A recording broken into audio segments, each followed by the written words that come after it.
And hello, my lovely Haunted Histories listeners, and welcome back for another episode with yours truly, Penny Griffiths Morgan. Now, this should get to you for early March if I get my arse into gear and edit it in time. But it's been February. You know how January seems to have 2,560 days to it, then February seems to have 48 hours. That's pretty much how it's been. So I do apologise that this not going to hit you in February, but the thought was there, I promise. And the guests had been ready since the beginning of February to do this, and it was all me that cocked it up. Anyway, this year is turning into quite a busy year, as I think anyone who follows me knows. Next month, well, March, in about 2 weeks' time, I'm one of the speakers at the Scary Southwest conference down in Bude. It's going to be an amazing, amazing day. All female talkers lineup as well, which I have never attended before. So I'm very excited about seeing all the ladies. We've got the lovely Dr. Kate Sherrill. We've got the mad as a box of frogs, but also lovely Corinne Besant. And Jane Harris has had to step away from the event due to personal reasons, but Evelyn Hollow has stepped in, and I've never met Evelyn Hollow, and that's going to be pretty awesome to get to meet her. It's such a cool event. Then in April, mid-April, we've got the first of the Parameets. This one's down in near Bath. That's Neil Packer's Parameet. I'll be there on the Sunday. Then first week in May, I am jetting off to Canada and America with the wonderful Rachel Ashman to go and visit the equally wonderful Wes Coleman and Delaware or Fort Mifflin, one or the other. I can't remember now. There's so much going on. Then in June, we've got the second of the Parameets, if anyone's coming to that, near Hinckley. Then in September, we've got the third of the Festival of the Unexplained, and this is where I got to natter to my two guests at, and they were a little bit tipsy when we were talking, but we have set a precedent for karaoke now. And then early October, we've got the third of the Parameets. This one is up north in good old Pontefract. And then in December, the fools who are coming on my show have booked me to come and guest at one of their events. Sarah and Nando DeSario, what on earth were you thinking? It was a great idea. It looks amazing. I've never been. Was a great idea. Yeah, I think, because we were talking and you mentioned about a lot of the history there. Yeah, we've never been there before. It's a first for us, and I just thought Calvin and Hatch. Yeah, let's bring Penny along, and it's an all-nighter as well. It's going to be a great event. I'm really excited because you're going to be able to fill in the history side of things, and then we can see, what sort of happens throughout the night, and we're excited to do an actual full investigation with you as well. Yeah, I think it'll be a great night. Yeah. I think we're excited for this. Yeah, big time. It's going to be a great, and I know a lot of people have messaged since we've advertised it saying that you're going to be there. Other people excited. Yeah, he's booked to come along. I did notice a few people said they were going to come because I was going to be there, and I'm like, oh God, no pressure then at all. So we've got people from our end that come with us. They've booked on, and they're excited to meet you because they've seen you on our podcast as well, and they've seen you on How My House Is Haunted. So it's great. And then people from your end have booked on, so it's going to be a great night. And the history about the place as well. Yeah, it is a great location. One of the things I will say, though, just as a caveat, there's an awful lot of information about that place that nobody can access because it's still covered under the Official Secrets Act. So, oh wow, the owner of the place has got an awful lot of information that he can't. I have tried. I've offered to sell a kidney to let me look at it, and he won't because it's still covered under the Official Secrets Act. So, but yeah, the interesting thing about Calvin and Hatch is it is still able to be operational. If there was a nuclear war, it could go operational still. So at least we know where to go if anything like that happens. Then pack up and head out. well, I know Mike, the owner. He said he's got a waiting list of people who want to live there if it happened, and he said I'm being very particular who I choose to invite because he owns it. It's not government owned anymore. So yeah, I do try and be very nice to Mike Parrish whenever I see him. But Yeah, it's going to be a good one. But I must admit, I was quite chuffed when you asked if I'd come along. But I was like, oh, okay, I do, and it is only 20 minutes up the road from me as well. So that's always a nice investigation. But I'm glad you guys are looking it's forward going to to be it. it's going to be a great night. Yeah, Oh yeah, 100%. I'm still debating about bringing the karaoke machine. I might bring a karaoke machine for you and Sarah to have a little have a sing song, relive the festival night that you two had. Oh my days! Your excitement at me getting up to sing with you, Sarah. My ego went through the roof. I'm like, I'm just little old me. I just couldn't. You look so sad that is it Rob was going to sing with you or something, and you're standing there on your own. And I thought I can't walk by and let her be on her own, and that's why I said I'll come up and do the Elton bit for you. Never sung that song in my life. I kind of was trying to pull all my previous musical sort of abilities, as because I used to sing in bands and I've played musical instruments and stuff, and I was trying to pull all those together to follow it to how it's supposed to go. But yeah, your excitement. Oh my God, I just sung with Penny Griffiths Morgan. I was like, okay. I think it was the highlight of the talk when we got back to the bedroom after the party. Oh, Neil's story was good though, wasn't he? With his park life. Oh, I'm surprised he could speak though. The amount he'd been in imbibing alcohol wise, I'm surprised he was stood up still. It was a great night. The next morning, I think he had his sunglasses on and he sat at his desk, shaking his head. Well, the thing was, his choices. I knew I was stone cold. So I don't drink, so I knew I didn't have a hangover the next day. But I felt absolutely awful, and I was like, "This feels like a hangover, but it can't be because I don't drink." And it was came down with COVID the next day. Oh, yeah. I think a lot of people the next day were feeling a bit sorry for themselves. And, quite a few of them. Like the zombies. Quite a few of them did come down with COVID. Yeah, they did. So that explained why I thought I was hungover, but knowing full well I hadn't been drinking. But are you two coming this year? You coming back? Yes. For the whole thing? We don't think we're doing the ghost hunt though, are we, on the Thursday? No. We're gonna. We'll be there for most. We'll be there for the rest Friday of the weekend. To the Sunday. Yeah. You coming to the history tour on the Friday? Yeah. Yeah. Yeah, we'll be there. Yeah, we'll be there. I'm actually coming Thursday, but right. Yeah, we're gonna do the weekend again. Do the weekend. Cool. As soon as Sarah, as soon as we got home from the last festival, Sarah said straight away she wanted to go back this year. Yeah, so, it was brilliant. We booked again. Sarah's happy, so it'll be good, and hopefully they'll do karaoke again, and then you two can. I don't know. I don't know because one half of the management team hates karaoke, the other half loves it. But I have been told that the band they've booked for this one is quite happy for people to get up and sing songs with them. So, yeah, and they're a rock band. No, it's a different band. No, it's a different one. It's a different band. It's an actual rock band this time. So, because I did say to Rachel, can we please have a rock band, like stuff that I would actually listen to, and it got her. I think that's what they've said. It's a rock band that's going to be playing, who are happy for people to come and take over the mic if they know the song. So you never know. Maybe I'll do Living on a Prayer with a live band this time. Go for it. That'd be really good. Yeah.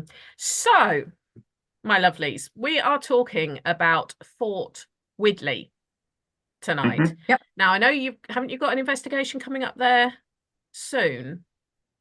Oh, our next one at Fort Widley, I think it's in June. Yeah, we're back so there soon. In June.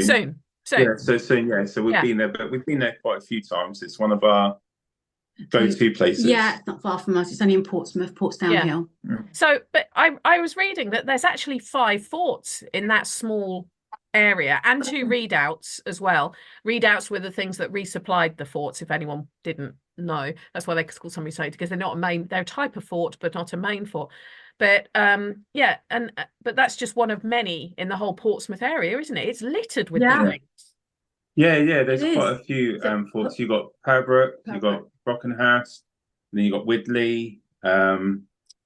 What other ones? I'm not sure the name of the other ones, but they're the main ones that I know of that I've looked into. Is it Southwick? Fort Southwick? Is that? Yeah, that's another one. Yeah. So can you visit all of those? Are they all open to the public, or is it only Pembroke? Pembroke, you can. So Pembroke, Brockenhurst, and Widley, you can visit like day visits, and Pembroke and Widley, you can do the after hours of ghost hunts there, and investigations there. But yeah, so we tend to do Fort Widley quite a lot because we built up quite a lot of history with the location and paranormal energy. I think that they know us there. Yeah, no, I get that. I get that. I'm a bit like that with Landguard Fort in Felixstowe. I've been there 3 or 4 times now, I think, to investigate, but also been there during the day, and stuff happens there all the time. We've had stuff happen there during the day with the kids when we're walking around, and it's they're very interesting. But I mean, Landguard Fort it's classed as Suffolk, actually dates back to Henry VIII's time, so it's pre-Victorian. But I do love a fort. But I have to ask, having looked into Fort Widley, do the horses not bother the investigation? Well, they're on top of the field bit there, and you have to go up a couple of flights of stairs, and sometimes you get the odd wildlife venture into the fort, and you think, oh, it's paranormal, but no, it's a goat or a fox. Friendly fox. No, to be fair, you know, the animals don't, like the horses don't, they're fine. They've never been a problem. Sometimes you get the coats so you're walking through the tunnel. Yeah. And what we do is like we try and encourage people to walk through the dark so you can adjust your eyes to what it's like in the tunnels. And we're walking through one part of the tunnel, and suddenly these goats just walk past us on the opposite way. And because you can't really see them, like they brush up against your legs, and then you have a quick jump. Or the last one was great. We went and we went up to the braid, and you would think a big group of people, this fox would just run away. It sat amongst us, just watching what we were doing. No, it was the foxes these days are not scared of humans at all. I just wondered if the horses make whinnying or stuff like that, if that gets picked up when people are doing EVPs. And for people who think I've lost the plot asking about horses and a fort, there is actually like an activity centre there, and there is a big equestrian centre there. And being a horse person myself, I did actually look up some of the horses, and there's a couple that I wouldn't mind having a ride on as a horsewoman. So, you know, it's what multi-purpose for me. History, hauntings, and horses. Hey, horses. Yeah. I think when it comes to when we're doing like the live EVP recordings, I think one thing we've got to be really aware of is there's a lot of bats in the tunnels, and when you're recording, you can hear like suddenly they're flying around you, and it can pick up like when they're flapping their wings. So you know, you sort of got to be careful when you're doing the EVP recordings down there. If you're in the lower area, like the D tunnel, the loop tunnel, right? Have you heard of that one? So as you walk in, there's called the loop tunnel. We call it the D tunnel because for 2 reasons really. What it was, you had the magazines, and it was used as a bomb disposal at one area as you walk in that part there. And they didn't want people walking past because of all the risk of triggering the explosives and stuff. Powder and stuff like that. So they put you to the right, and you went round in a D shape. Right. But the problem was with this tunnel, which is great, I get all my guests to sort of stand round in the D-shaped tunnel, and if you're at the other end, because it joins the main tunnel, it echoes right through, which is great for picking up paranormal, or if you've got an EVP going. It's really quite sensitive. But then I call it the D tunnel because some dick. You can swear on this show, it's fine. We'll go down the other end and holler, and it will just echo through the whole chamber, and we'd all, oh my gosh. Oh dear. So this isn't the lighting tunnel though, is it, for the old fort? Because most forts were built, especially where the armaments would have been kept, is obviously they were powered by candles. The lighting was candles, and you can imagine having a candle next to gunpowder. Probably not the best idea. So what they did was they built all the casements. That's the word I was trying to think of. The casements where they'd store all this stuff, and then down the back of a casement would be a very, very small narrow tunnel, which people like you and myself, Sarah, could fit in. Someone Nando's height would be ducking.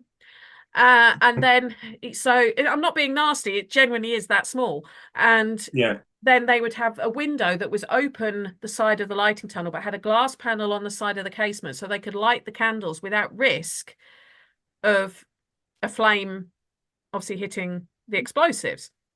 And I was just wondering what the lighting tunnels are like, because I normally find those quite spooky in forts. They seem to produce more than the actual tunnels that lead to and from the casements. 100%. I know exactly what you're talking about, Penny, because where the D tunnel is, there's this very small, narrow tunnel. Well, it's not a tunnel, it's just like you can just sidetrack it down the side bit there. And they've got all these little windows. That's correct. Leading to the outside. And we go in there sometimes, turn the lights off, and sit there and do some calling. I stand there like a sardine, and do some calling out. And that's right next to the D tunnel. Loop tunnel, should I say. So that would have been the lighting tunnel for what would have been the casements. Because the other thing I read when I know which bit you mean now by the D tunnel. Wasn't it where there's a door that leads off to what would have been the nuclear bunker that they developed there in the 50s?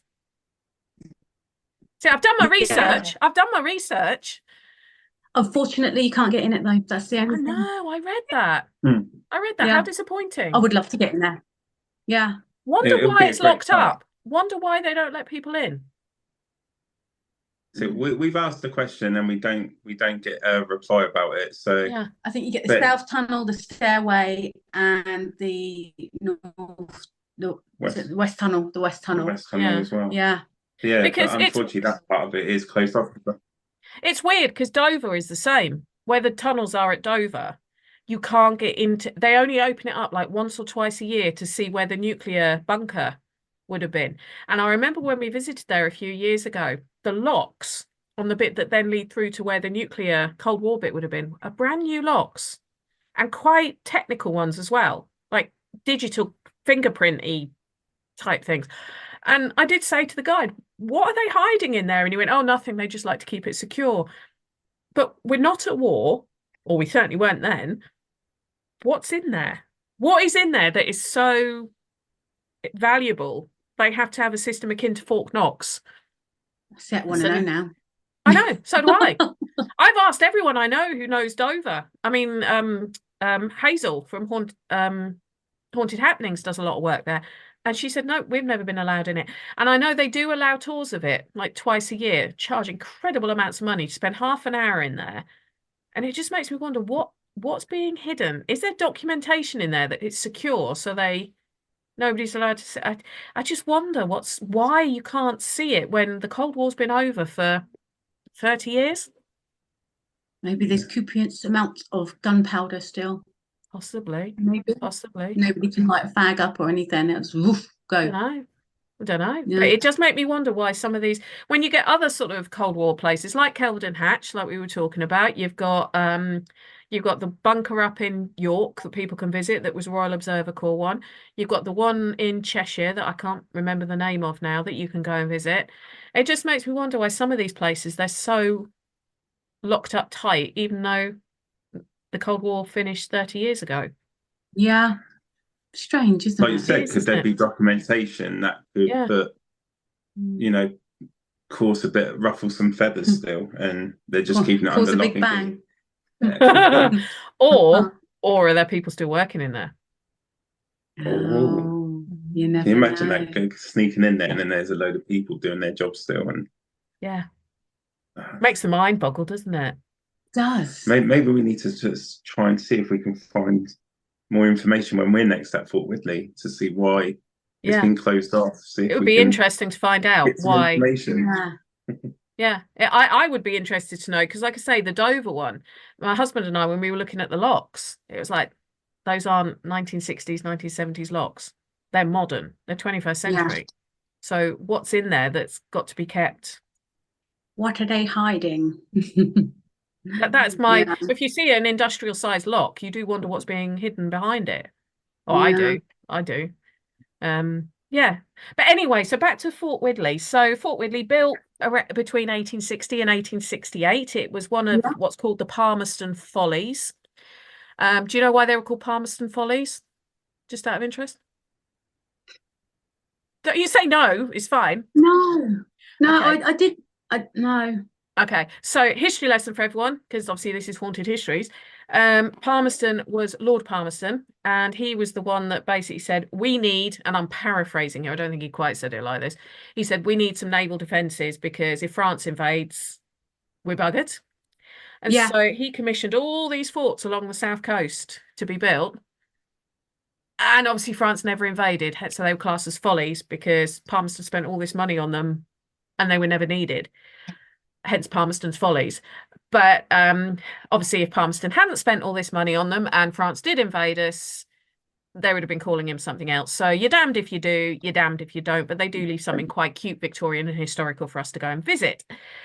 It was all down to the 1859 Royal Commission that was talking about a potential French invasion threat. Yeah, that they I were remember built. reading that. Yeah. Originally, they would have had two real types of guns. They would have had what's called a rifled breech loader and a rifled muzzle loader. RBLs and RMLs were two of the main guns that were kept at the fort. For anyone who's actually interested, anything that you see says rifled on it means that there was grooves within the sort of the gun, for want of a better term. So that meant whatever was loaded into it span as it came out, which made it more accurate to its target. So that's what rifled means if you see it. Obviously, breech loader means it was loaded from behind. Muzzle loader means it was loaded from in front. Simple as that. They had a few guns go through, didn't they? Yeah, quite a lot. But the two main types were either RBLs or RMLs of different size caliber. But it was just my excuse to explain to people what rifled meant. Because I had to when I wrote about, I think it was when I wrote about Harwich Redoubt in one of my books, I had to look it up because it was like, what does it mean? What do all these initials mean? I can't just put an initial down and not know what it means. And I can't just then write it stands for rifle breech loader. It's like, right, I get breech going in from behind. What's rifled as opposed to smoothbore, which is when you've got in effect a cannon that would have fired a cannonball. So I'm sure a lot of you listening already knew that, and you'll be like, come on, Penny, you're teaching us to suck eggs here. But for those of you who didn't, you've learned something. I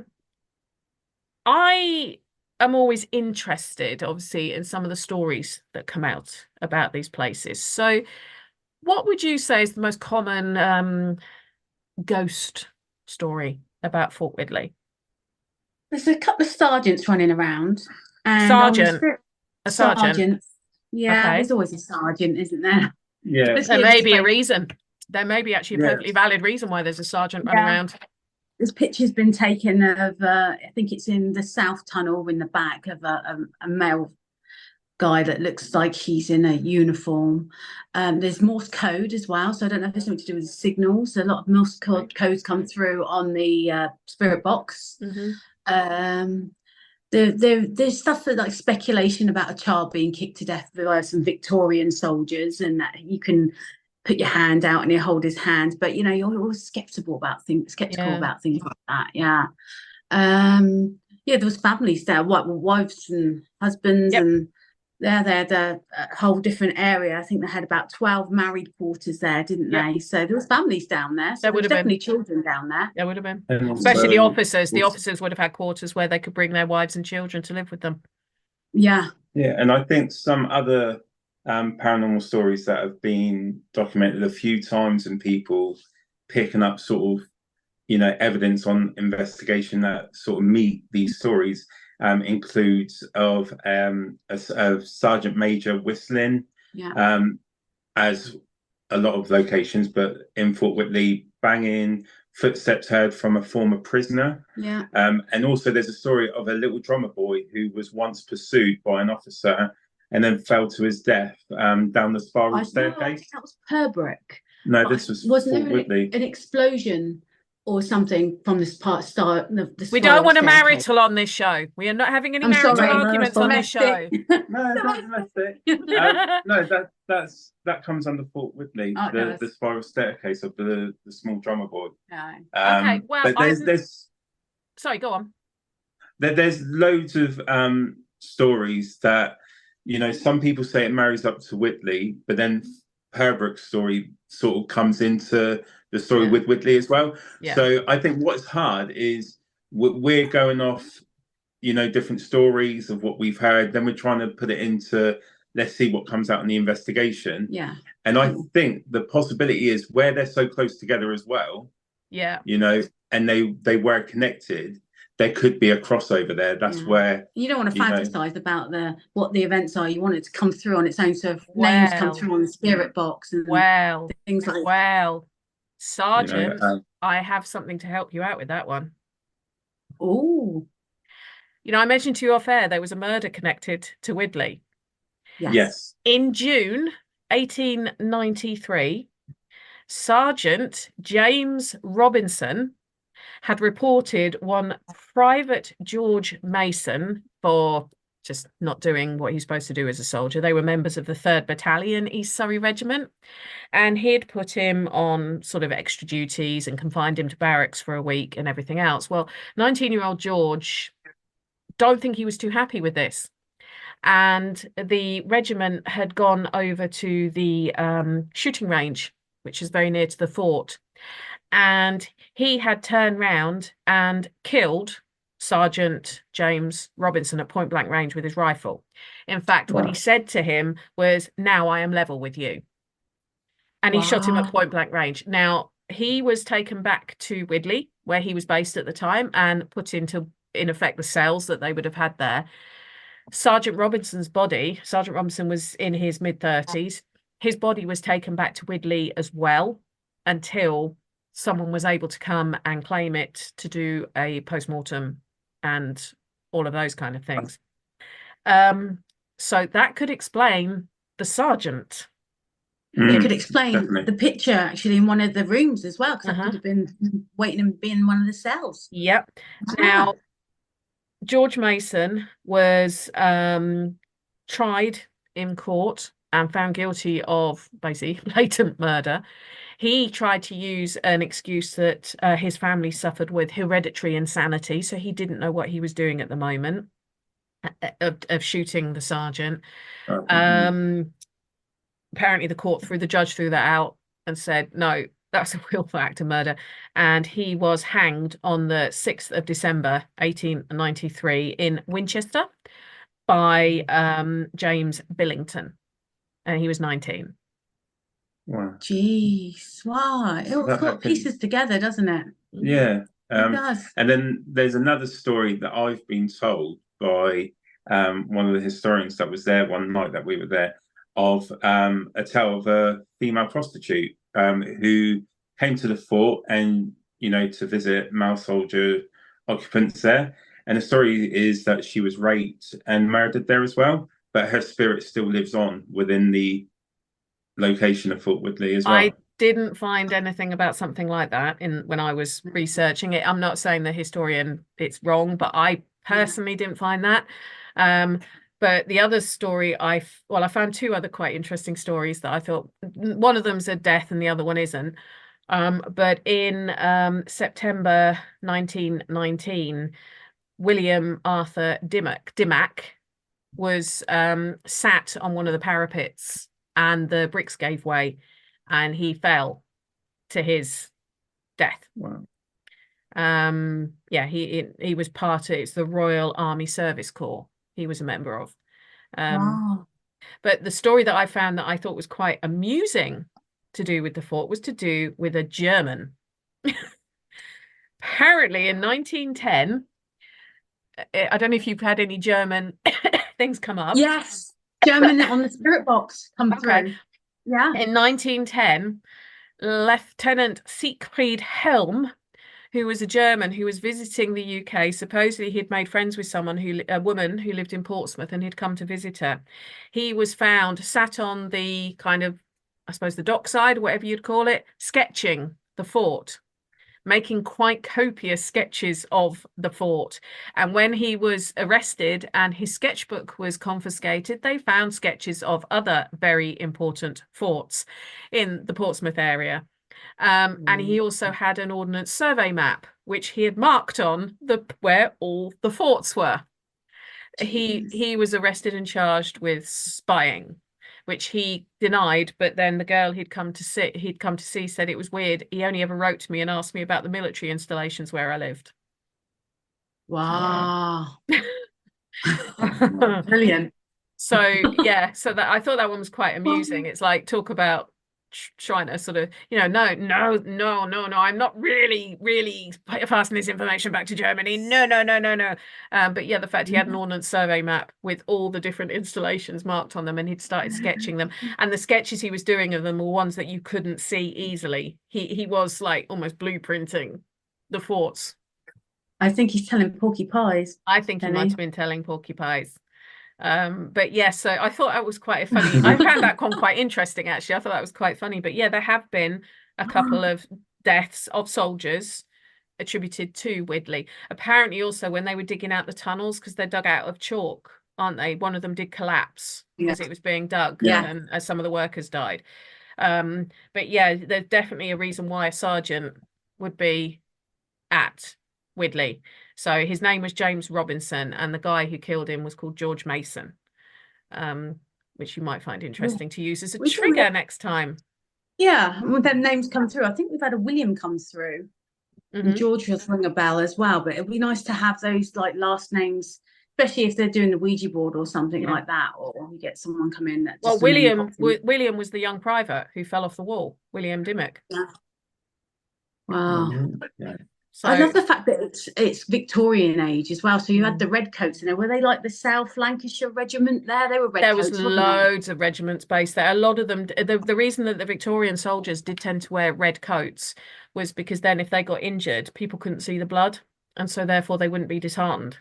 That was the reason. But they were also bullseye targets, wasn't they? So they did lose a few because you could see them coming. Not like you're in khaki and you blend in. Well, khaki didn't start until World War One. They didn't sort of really think about that until World War One, when they needed people to be able to blend a bit more. But no, the reason a lot of them had the red coats was so that if they got shot or stabbed, whatever it was, the blood wasn't as obvious, so the rest of the force wouldn't be disheartened and would keep fighting. Oh wow. So what's been your sort of favourite experience at Widley? We were down the South Tunnel. That's the chalk one, isn't it? Yeah. And we set up. I've always wanted to use one. We set up a camera, like one of those full spectrum night vision cameras, and it was set up in front of one of these like whiteboards, and we had a planchette. But it was an automatic writing one, where you can just put your fingers on, and it's got like a marker pen in the middle, and it'll move around and it'll draw, and you have to have your eyes closed. So it was like, we just left it there. We thought, you know what, spirits, have a move, and put the camera on there so we would see if it would actually move. We come back, we checked, the camera actually had turned itself off. We could come back about an hour and a half later, I think it was. So we left the pen in the middle of the whiteboard, and we left the full spectrum camera running. Dead in front of it, running. And full battery as well, absolutely full battery. And we come back down, and the pen had literally moved to the left-hand side of the board. Yeah. And I was like, Sarah, the camera would have caught this. Like, if it was someone, so excited. We were excited about it, but at the same time, we were like, if this is someone being like tampering with with our investigation, with our experiment, we're going to catch it on camera. So we got home, and this is like 3 o'clock in the morning. But the camera was drained, wasn't it? It actually shut off, but we still had hope that we had that. We may have put it, but then we had a load of files that we put into the computer. We loaded it. But then all the files were corrupt. I've had that happen. Yeah, I've had that happen. Do you know what? I said to Seth, this could have been a Class A piece of evidence. Like a full-on MFG, if you know what I mean. A full-on mother ghost. That's what it could have been. It could have been. And, I did everything I could to try and, recover the files. I just couldn't believe it. The files, and the worst thing about it was the files were actually on the SD card. They were there. Yeah, you can see that it had all been recorded. It's like they're playing with this pen. And that was a moment. That was a good one. But you could see the marker pen had drawn a line from the other side of the whiteboard. So something had obviously done that, but we couldn't see who did it because I've had corrupt files on sound files before, where I know stuff has happened and I've been recording it. And I could see on my phone it doing that there was sound coming through, go back to listen to it the next day, corrupt, nothing there. And it's just like, I watched the marker tell me that there was sound coming through. Nothing. Yeah. I have had the automated writing as well. It was at the True Crimes Museum in Hastings. We'd left the planchette with the pen in on a piece of paper on top of the there's a what do they call it, where people would have been lethal injection bed there. Oh, we yeah. there and gone away, and we know no one else went in this room because we were supervising and came back and a letter had started to be written. We didn't touch it. Oh, We didn't touch it. So yeah, it is kind of that. I know when I did Drakelow Tunnels, we were doing it where we were holding the pen and just letting, like Cindy Kaiser does, doesn't she? She does the automated writing using her as the vessel. I was doing that and I literally got pulled across the page. Something just grabbed my arm and just pulled me across the page to scrawl across the page. And they were like, "Did you do that?" And I went, "No," because I nearly fell over. It pulled me so hard that I nearly fell over. It's very strange when that kind of thing. I think I did automated writing at Deal Castle recently, and when I look back at the paper, it's not my writing. Oh wow. Not my writing at all. And I had my eyes shut as I put myself in. I'm not a Cindy. I am not very good at it, but it wasn't my writing. It's a really interesting thing to do. If you can channel it, it's really interesting. But yeah, it does feel sometimes like if there is something, they're like, you're not allowed to let them see you.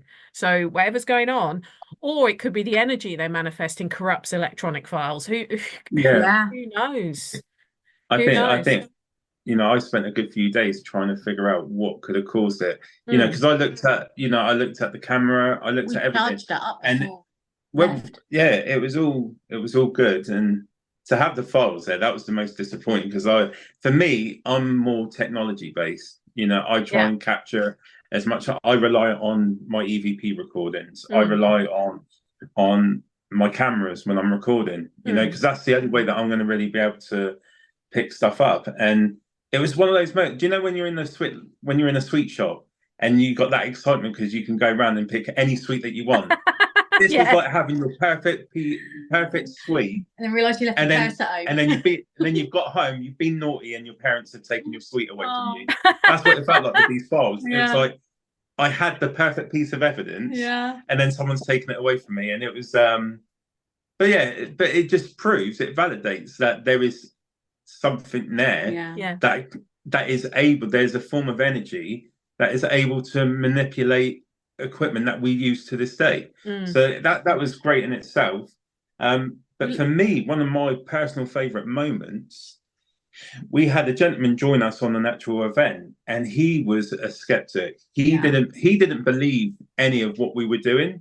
And I think it's really important for people that don't believe in the paranormal to just come along and try out these events just to see what we do. With an open mind as well.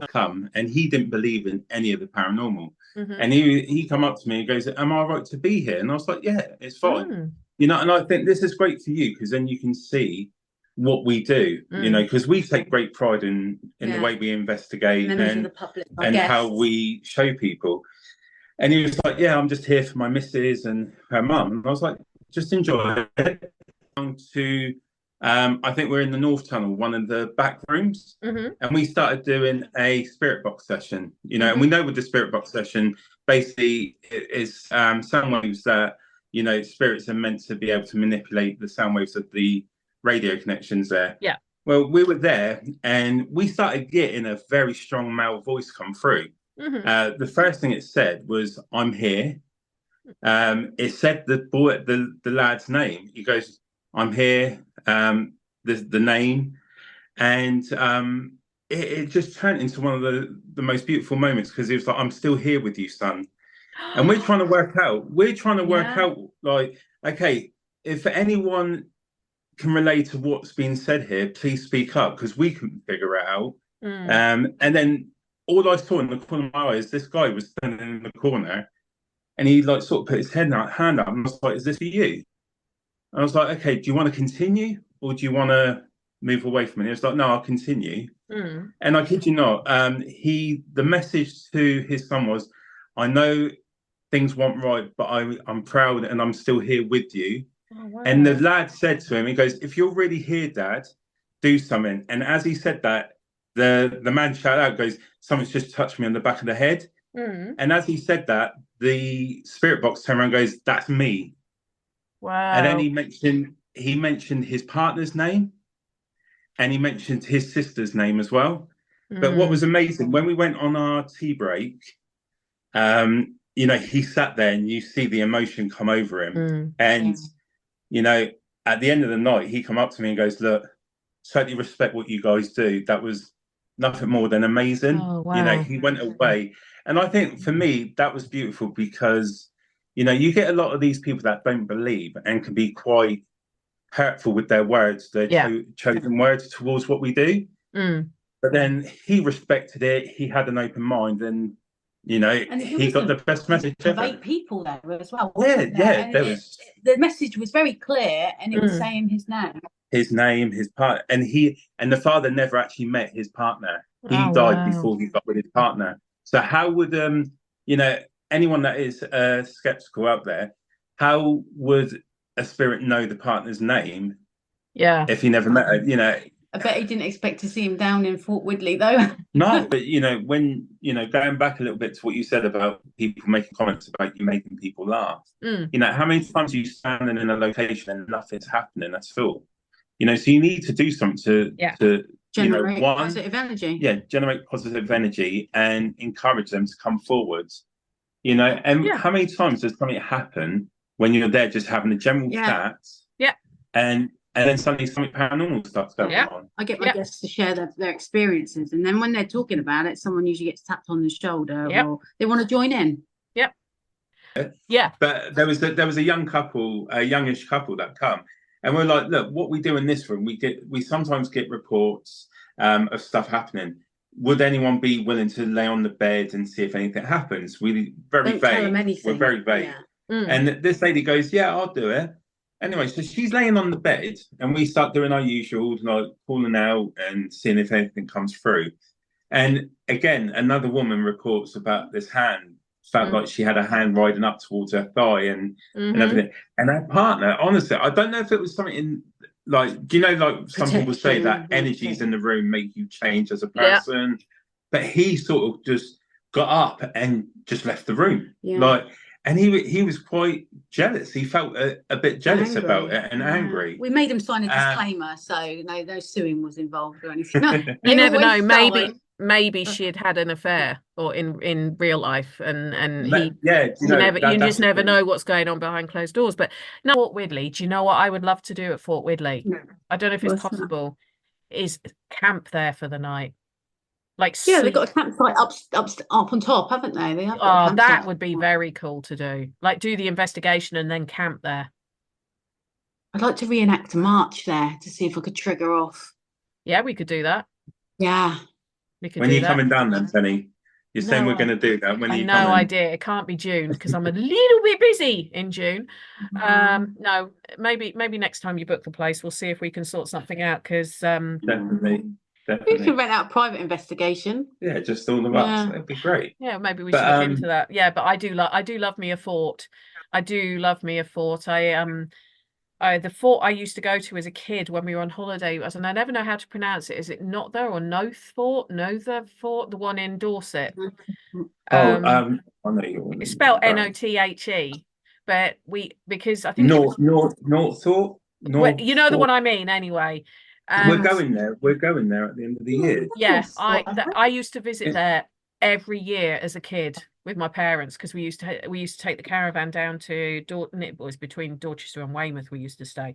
Yeah. And because I think it was English Heritage or National Trust, I can't remember which, my parents had a membership, so it's one of the places we'd always go. And I went back as an adult, sort of when I was in my mid-20s. I haven't been recently, but I love me a fort. I love me an old fort because I don't know, it's probably because I've got the interest in Victorian history and military history and everything else. But I do love me a fort. And I normally get quite good, being the military magnet. I normally get reactions to things.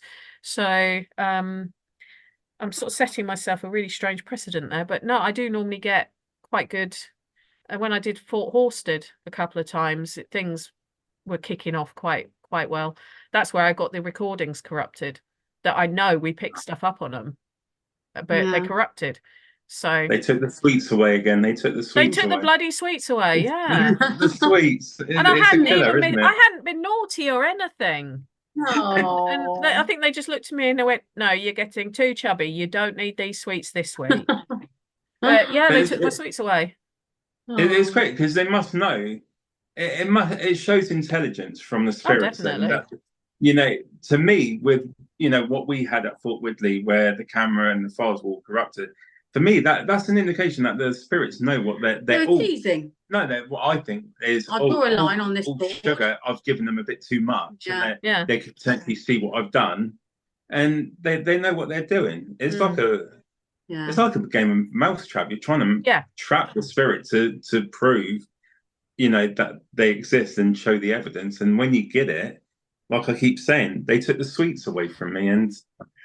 Yeah, isn't it exciting though when something happens, when it's there in front of you, waving and smiling? It is, but then it's frustrating when you can't prove it. Or it's so important to know where you come from, though.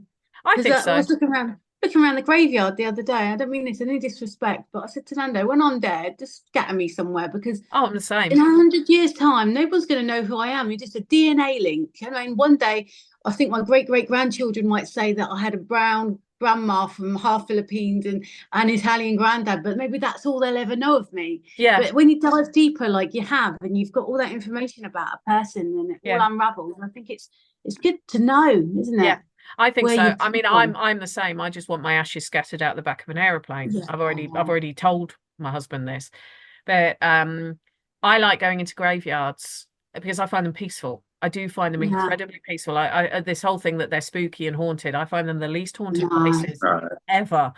I like going into them and saying the people's names to remember them. If that sounds really trite, then it probably sounds a bit sort of like, oh, you're so holier than thou. But it's not that. If I speak their name out loud, they exist again for that split second. Does that make sense? Yeah. So I do actually like to do that, especially the ones that are, say, pre-1930, pre-1940, because the chances of them having any relatives still who tend to that grave.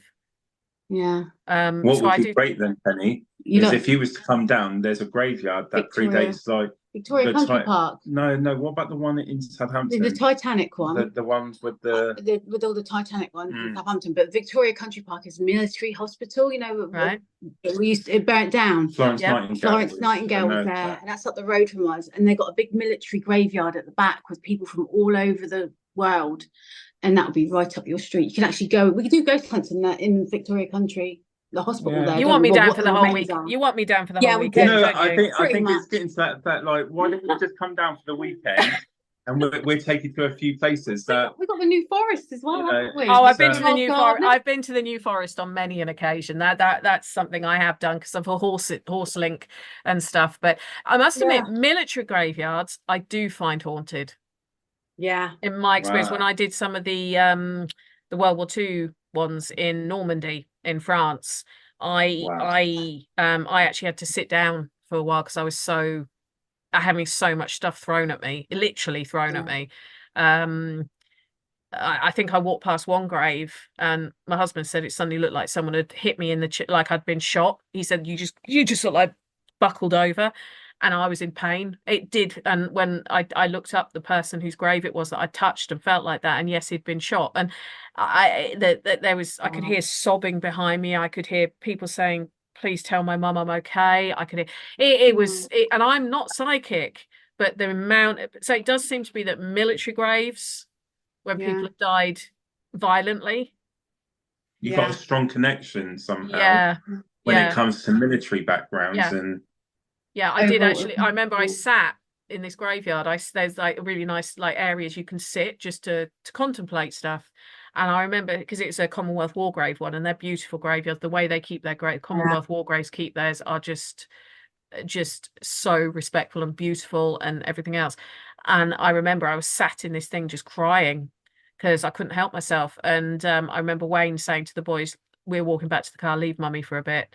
Because I was so overwhelmed with what I could the Yeah, so they do affect me, whereas a church graveyard, or like a communal garden graveyard, I don't get affects me like that. But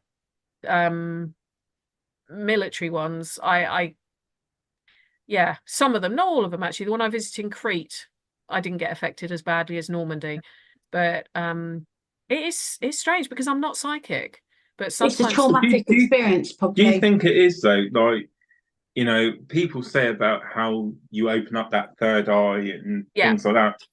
Where you've done a lot of research, and a lot of your research is, you know, is going back in time, and you know, like you say, your connection.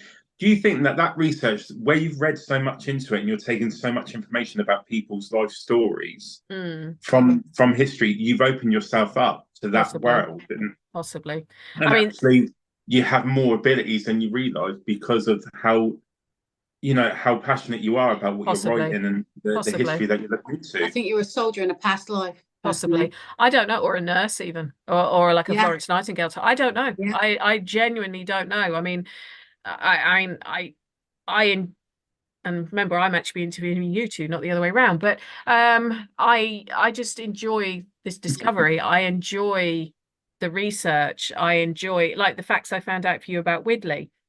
I enjoy giving that information to people because it gets them slightly further on their, like, investigative journey, for want of a better term. So yeah, maybe that is it.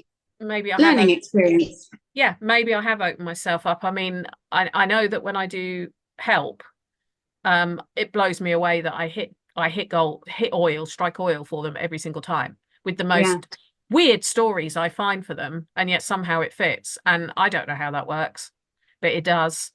So no, I don't know. I honestly don't know. That's the wonderful thing about this field, though, isn't it? We haven't got answers, and I am always, as I'm sure you are, when something does make contact with you or tries to give you their story, I'm honoured that they trust me to come through to. And I'm sure you guys are the same. It is an honour and a privilege to get to do what we do. I mean, I think what's great about this field is, I don't think anyone can say that they're 100% an expert in the field, because there's a lot of things I think it's still left untapped and we don't know about. But, you know, where people are starting to work together and, you know, we're sharing this information, it's just showing how great this field can actually be. Unfortunately, there's always going to be people that are not. I'm a paranormal investigator, but nowhere am I an expert. I'm still learning like everybody else. We're learning every day because we don't know. Let's be honest, we don't know what's on the other side until we take that next step. I think just have fun with it. I must admit, I hate the word paranormal expert, and I've had it used for me before, and I kind of please don't call me that. Experienced in the paranormal, whatever, yes. But then again, you can only have been doing it 6 months, and you might have had a shed load of experiences. That means you've got an experience of the paranormal. No, I it's like even with history. Yes, my field of expertise in history is the workhouse movement. Yep. I probably know more about it than the average person, but even still, there's workhouse historians who know 10 times as much as I do. But you know, my skill in history is the research side of things. It's finding information out for people and fitting it together in a, like the jigsaw together. That's what I'm good at. And also then explaining it in a way that other people understand. You know, it's not sort of Batman 1893, but you know, it's actually giving the story and trying to make it real for people so they see it as if it was their next door neighbor that it happened to. That's what I want to do. So, but I just think we're so privileged to be able to get into places like Widley, and that hospital you were mentioning, and everywhere else that we get to go into after dark, and we get to absorb that place. And I just think we're so lucky that we're allowed to do that. 100%. It's, you know, and in a way we're keeping that history alive as well, like the little bits that we're uncovering, you know, and sharing it. You know, when we share it on our Facebook page and things like that, people are reading it and they're like, wow. And you know, we know that it helps preserve these locations as well, because how many people may not go on a paranormal investigation, but they may go and visit the museum that's there. You know, exactly. You know, the fort does rely on their visitors. And if we're sharing stories about the history, not just the paranormal, but the history like you've done, and the bits that we've spoken about tonight, we're helping people realize that there's locations out there that you can share with your young ones, definitely, in a good way. And it just helps keeps these locations and the history alive. And I think that's what's important. Like, definitely, you know, is going to these locations, because you know a lot of stuff now is you know, you can get it all on the computer, but you're never going to get the full effect from a computer then going to the actual location and walking the grounds that these soldiers have marched in, or kings have been. Yeah, well, exactly. You've got to bear in mind as well, Widley was used as a transit centre for World War One. So soldiers who were getting ready to be shipped off to France would have been based at Widley before they were shipped off to France. So can you imagine the emotion they would have been feeling? And I believe, you'd be able to correct me if I'm wrong, isn't there a World War One like museum at Widley? Because there's a big Charles Dickens mural. And I was reading that when they set the museum up, they didn't want to damage the mural. They wanted to incorporate it into the museum, and they discovered that one of Dickens' descendants died in World War One. So they used the mural to sort of say, well, actually, Charles Dickens' great-grandson died in, I think it was in the Somme, something like that. But it's all this, and it makes things real. And I always say one of the reasons I write the books I write and mention all these locations is so that people go, actually, if I'm in, I don't know, Hitchin, maybe I'll go to the British School Museum and see what it's like. Because, as you say, these places rely on footfall. They rely on people coming in to visit. And whilst I think what they've done with Widley, turning it into a horse riding centre, an activity centre and everything else, is amazingly clever use of the grounds. It still relies on people coming to visit it and keep the memories alive for nothing. So yeah, definitely. I'll sing the praises of these places until I'm blue in the face. And I think that's what it is for a lot of these locations. You know, it's, you know, sharing the history of all of these locations. Really, there's so much history, and a lot of it's great history as well. And you know, if we can just share a bit of that with what we do with Portal. We do a lot of the paranormal stuff, but we're starting to share out a lot of the history of it. It's not just about the paranormal, is it? No, but when you do get an EVP or you get a name come through on the spirit box and it matches something that's connected I love that. to the location, love that. Doesn't it make you feel good knowing that? Wow, I had it. It's my boat.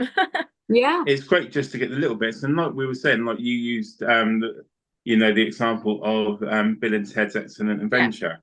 Now, if we all had a phone box that we can go back in history and speak to someone that we idolize from history, you know, you would want. It's like for me, you know, we went to New York and Sarah took me to a gangster museum. The American Gangster Museum. You know, and I am fascinated with any like Al Capone, the stories behind that. You know, we found out history there about Frank Sinatra working in the bar there. And Al Capone having dynamite in the walls. It was brilliant, like great for ghost hunt, isn't it? It would have been. But if I can go back in history and go and experience, you know, just to see the real history unfold there, that would be me. I'll be going like you'd have been in. I was going to say, are you sure you've not got any mafia links in your history, Nando? He has actually. Yeah, I thought you might have done. You might have done. Yes. All right. So yours would be, who would your ultimate famous person? If we're three of us are sitting down for dinner, we can each invite one person from history. Who are we inviting to sit to dinner with us? Nando. Okay. So, do you know, mine would be, I would have to go with Frank Sinatra. I would love to sit down. No blue eyes. Yeah, just sit down and find out how he started, because he started off in Hoboken. That was his hometown where he was born, and how he ended up working in a bar where Al Capone was. You know, he had his safe house there as well, like the underground part where he stored it. And Frank Sinatra would have seen it all. So I'd love to sit and just pick his brains about what he witnessed, but he wasn't actually. Again, but that would be my person. What about you? Well, they do think the mafia helped him with his career, don't they? They do think. Oh yeah, they had a hand in. Yeah, there was something definitely. He was handing something, and there is stories that he did things for them as well. But yeah, I would love to go back. So yours is Sinatra, okay? Sarah, the captain of the Titanic. I would Really? tell him that boat's going to sink. You need a. I would say, Is that it? yeah, I think I'd do a lot of good there. You wouldn't want to ask him why he didn't take the evasive action, why he suggested that they gun the engines more, why you wouldn't ask him any of those questions. No, the boat's just going to sink. Don't do it. Yeah, but he's already dead. He's already died. We're bringing him. You know, we're not pre the Titanic sinking here. This is we're just talking with them. Yeah, he should have opened his mouth and said something. Definitely, if he knew. Anyone else that you would have on the table? But Freddie Mercury. Okay. I think that man just wanted a bit of love, and I think he just needed to tell him that everything's all right. You're going to be all right. You don't need anybody but yourself. I think with Freddie, I wish society had allowed him to be who he was, and he didn't have to hide it for so long. But mine would be Guy Gibson, the Dumbusters pilot. Oh, because I want to see if he was. A lot of people have said he was incredibly arrogant. My answer to that, he was in his mid-20s and in charge of an awful lot of men who he knew were probably not going to make it back. So I think he had to be arrogant to do that job. Wing Commander Guy Gibson. Oh yeah, you got the military thing there again. Well, my lovelies, man in uniform, exactly. And he flew my favourite type of aeroplane, and also my second favourite type of aeroplane. So on that note, my lovelies, what are portals to the paranormal up to that you would like to promote?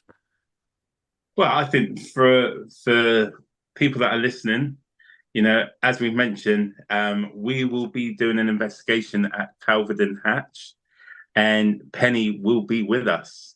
You know, so that is definitely an event that I want to definitely shout out.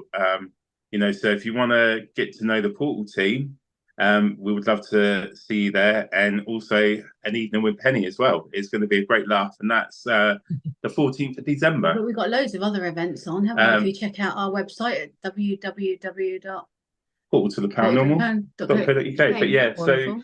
So tomorrow night we've got an investigation at Merchiston Hall. Oh, you love that one. It was that's to do with an admiral. So that's, and there was a death there as well in the 70s. So that's another one. But yeah, if anyone wants to check us out, you can check us out on Facebook as well. We do a lot of podcasts with great guests. You know, and just enjoying what we're doing, really. Loads of events. Check us out. But yeah, if you want to come on any events, website, but if you want to come and be with us and Penny, December the 14th, Calverdon Hatch. Plugging that, how many times have you said that? Because I'm excited about that event. I'm excited about seeing Penny. Do you know what it is? I think what is important is showing that you can work with other people outside of your team. It's not a bad thing. It's a good thing. It is. It's good, and it can be fun. I love that members of the public can enjoy it. Our guests. I love the fact that they get to use all the equipment, and they get to open up to it as well and experience it. All the stuff that they, you know, do on the TV, like the spiritual stuff and the electronic kind of stuff, the Victorian methods. We do it all, and they get to experience that as well as open up their own psyche. Yeah, and if you don't believe or you're not sure, come along and just see what happens. Just have a good time. You know, and you'll have a good time with us. That's one thing we definitely. And just have a good night. Have a good night out with free tea and coffee. Definitely. Yeah. Well, thank you both so much for taking the time to speak to me tonight. I know Sarah's got to get up at silly o'clock because she's one of those. Is it still lovely cakes and things you make? I'm a baker in the New Forest. Yeah. If whenever she shares photos of her delicacies, I'm like, sod the sweet shop, I'm going to her bakery. I'm sure when we see you in December, Sarah, bring some cakes up for you. What's your favourite? Dorset apple or Victoria sponge cake? Lemon drizzle cake. Ooh. Or I do love a coffee cake, but not with walnuts. I don't like walnuts. A lovely coffee cake. I must admit, I am a bit of a sucker for a homemade tiramisu, and I had one when we went to Rome sort of 5 years ago, and it nearly blew my face off. It was so amazing. But no, I love coffee cake, but not with walnuts. Everyone makes it with walnuts in, and I don't like walnuts. But coffee cake or lemon drizzle cake is one of my favourites. A really strong one. You know, the kind that when you eat sour sweets and you pull that face when you eat them. That kind of lemon drizzle cake, the sort that makes you go, ooh, it's got a real zing to it. Yeah. We use fresh lemon juice, so yeah, I know what you're talking about. Lemon drizzle cake or chocolate cake are my two faves. Or if we're looking savoury, if we're talking savoury, cheese scones. Oh, they've got a mustard in them. Oh no, I've never tried one with mustard. I put Marmite in mine occasionally, or I just make them. I love Marmite, or I just make them really warm and just put some butter on them. But no, cheese scones, however you want to pronounce them. That's my favourite sort of savoury. Is it a scone or is it a scone? Scone. And if you're American, they call them biscuits. But I keep telling these Americans they're scones. Well, you see, it depends where you're from, because I've got Northern heritage and they call them scone. So it really depends on where you're from, and I don't eat jam or cream on mine scones, so I don't ever get into that argument, because I like them just either raw and warm or with butter on. Yeah, but if it's a really strong cheesy one, like really strong cheese, where the Mexican cheese is quite nice in them. I just eat them like they are, like a biscuit, almost like a biscuit. I don't need anything. Oh no, I like cheese scone. But cake wise, we're talking lemon drizzle or coffee. Right. Coffee. We'll do a coffee then. We'll bring a coffee up for you. Nobody else will be able to have any. It'll be just mine. I'll make sure I'll bring a big one. Bring a big one. That's a penny. Just stick a fork in the middle. Here you go. Well, I tell you what, if I'm going to be coming up for the weekend to do all these locations with you, I'm going to need sugar, so I'll have one then. On that note, thank you guys for being such wonderful guests. Thank you for having us on. We were really excited when you asked us. It was great. So thank you. Well, I'm a real person. I'm pretty down to earth. Yeah, but Sarah in the background going, Penny's asked us on our podcast. Yeah. Penny's asked us. So she had that, like she did at the festival. She was doing the fist pump and everything, Penny. Penny Morgan, you two are so sweet. You do make me smile.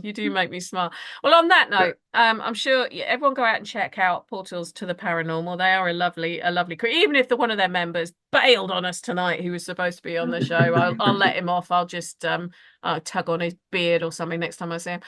But that's been Haunted Histories and all things Fort Widley and beyond. Obviously, do go out and check out all the other episodes of Haunted Histories. You can find them in a big list on Spotify, and they're also via my website, hauntedhistories.co.uk. On that note, there will be another show coming in around a month. I am not going to tell you what it's on, because I like to surprise you all. But there is another one booked in. And also I've got one booked in to record for April, which is a special one, which hopefully you guys will really, really, well, embrace how special that show is going to be. But on that note, thank you all for listening, and good night. Have a good evening, sleep tight, and don't worry too much about things that go bump in the night.